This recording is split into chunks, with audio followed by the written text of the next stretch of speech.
Hey Cherubs, Lily here, jumping in to do you guys a reading. This is going to be for the sign of Aries for the month of August. We're going to ask, as always, that the messages that come through be from the highest light and for the highest good. So this could tap into the energy of Aries, Sun, Moon, Rising, Venus, Mars, and North Node. And remember to check your other placements as well, because there may be a strong message in those for you. So as I put them up, you can check that out.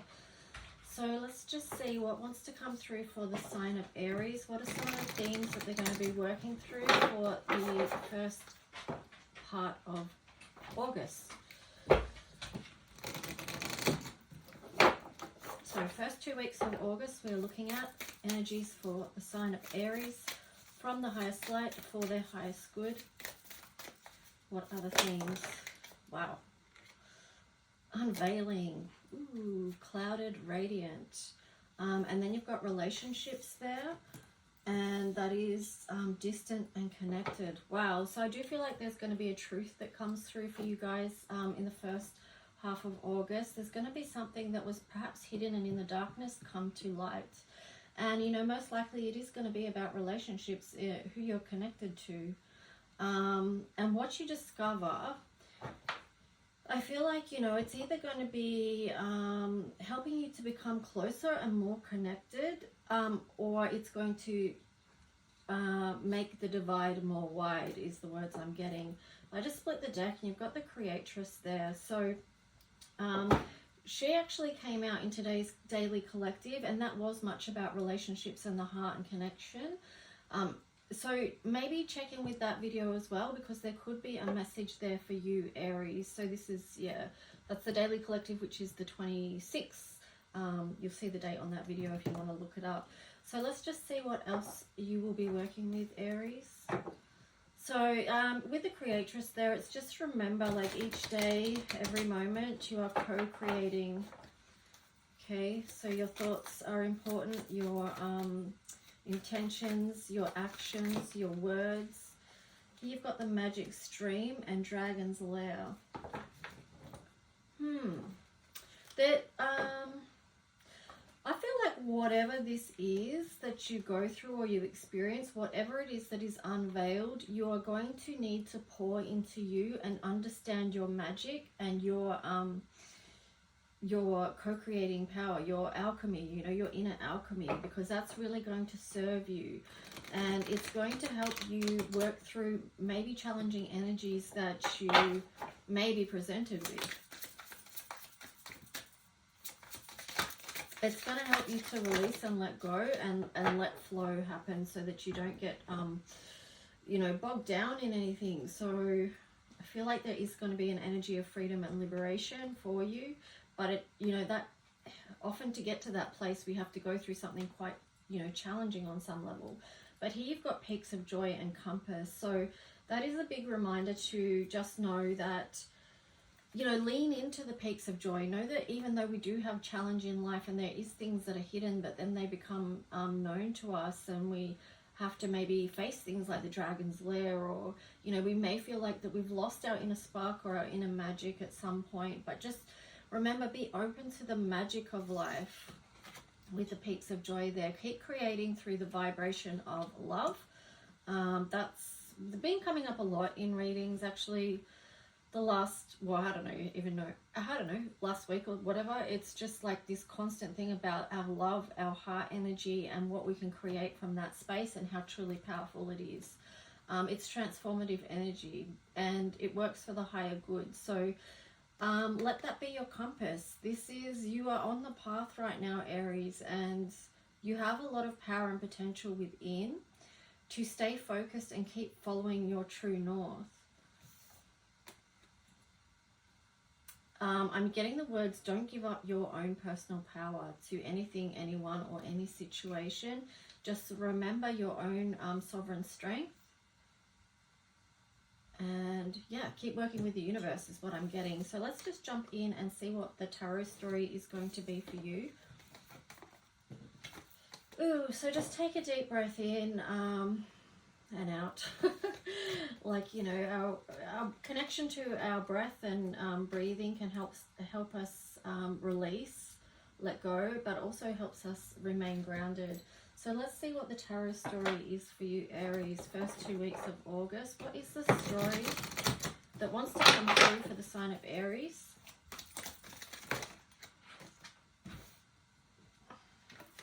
A lot of cards here on the side, so let's see what's in process.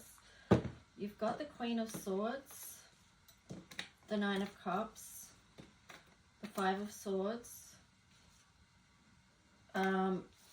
the Eight of Wands, and then the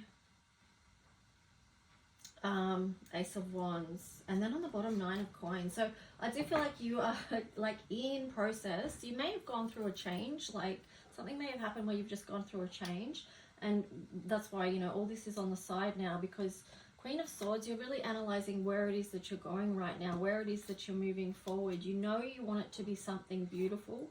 You know you don't want it to involve conflict anymore. You know you want a peaceful environment, one where there's not, yeah, just a peaceful environment, not so much conflict. And you're waiting to see, what is this next thing that's incoming for me?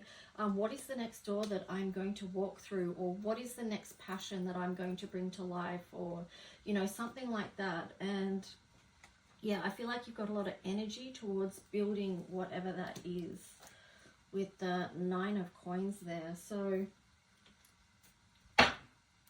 what is it that's coming in for Aries in the next 2 weeks?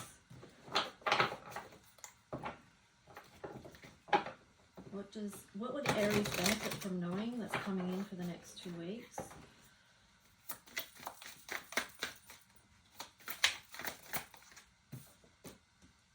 The Sun, happiness. So, you know, really trying to focus your energy and attention on the sun in the first 2 weeks of August. Like, what is it that lights you up? What makes you feel strengthened? What is it that you're building, this light that's actually growing as you move towards more and more what it is that you love to do? As you move more and more out of, away from things that have felt like it was just too much of an environment of conflict for you to even be in. Like, you know, what is it? You know, you've got this compass here, and it's like this real energy of looking into where it is you're going, where it is that you're moving to, that's going to just bring you so much joy and happiness.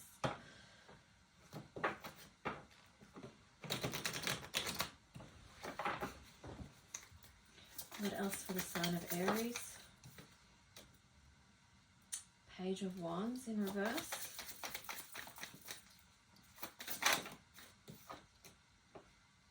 Knight of Swords, Five of Swords, and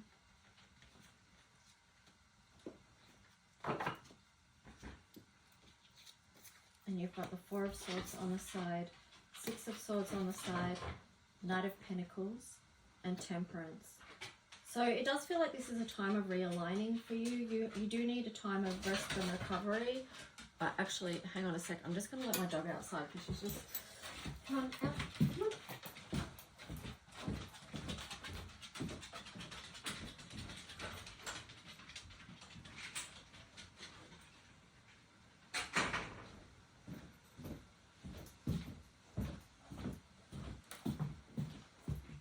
Sorry guys, but she was going to just carry on until I let her out. So yeah, what I was saying, it is a time of a rebalancing for you, time where you do take a break and reassess what it is. It may be an energy also of like assessing what was behind so that you can see where it is that you're going. I feel like that came out in today's collective as well. So perhaps there's a lot of energy like that in general in the collective.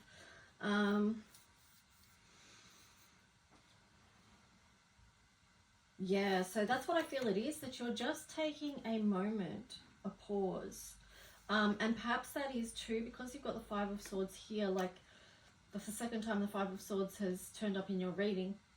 So it's just showing me that you're taking a little bit of time, a little bit of a break, because perhaps you have been through something that was taxing, like, you know, mentally taxing. And so you're just in that in between spaces at the start of August. So let's just see, what's advice and outcome for Aries? I'm just getting to, like, just enjoy that time, like the space between. because that is a time of strengthening with the Four of Swords there on the side, you know. It's a time where you can just sort of replenish, soak up the sun, re-strengthen yourself.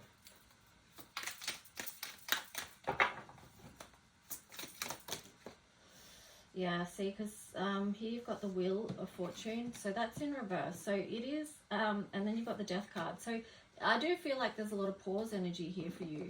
So just taking a moment, you know, before the wheel begins again. Yeah, because once it does, it's going to be game on. You've got the King of Wands there. Yep, and the Seven of Chalices. So you are going to have options at what you're moving towards, and you know where it is that you want to invest your time and energy. So that's why enjoying this time, this pause time, like, you know, just enjoy it rather than trying to, you know, feel restless in it.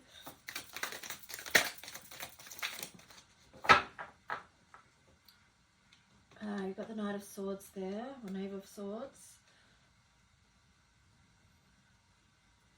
I'm just getting with this, like, you're going to have a lot of ideas, but some of them you'll go with and some of them you won't. Yeah, some of them are going to be in for your highest good, and then others, you know, they're, you know, we all get ideas and things like that, but we don't run with all of them. We just sort of pick the best one. Okay, well, what is going to create the best outcomes for me, and sort of leaning more into those ideas than ones that might just be fleeting ideas. So advice and outcome for Aries.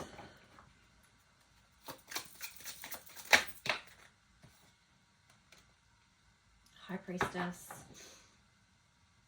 The Lovers. Okay, so that leans into what I was just saying a little bit, because the Lovers is in reverse. So some ideas that may come to you won't be necessarily the ones that you should run with. Not that there's anything right or wrong in choices that we make, it's just they have different outcomes. So try and tune into what, based on everything you know and what you've learnt over time, Aries, try and make your decisions from there, you know, trusting your intuition, your gut as well. Like, is it a hell yes, or is it hell no? Like, does it make you feel inspired or, you know, uninspired? And let that be your guidance as well, to let you know what you are in alignment with. Another card on the side there, Ten of Swords. Yeah, because you don't want to head, you don't want more conflict in your life. You're about, like, releasing that right now, not creating more.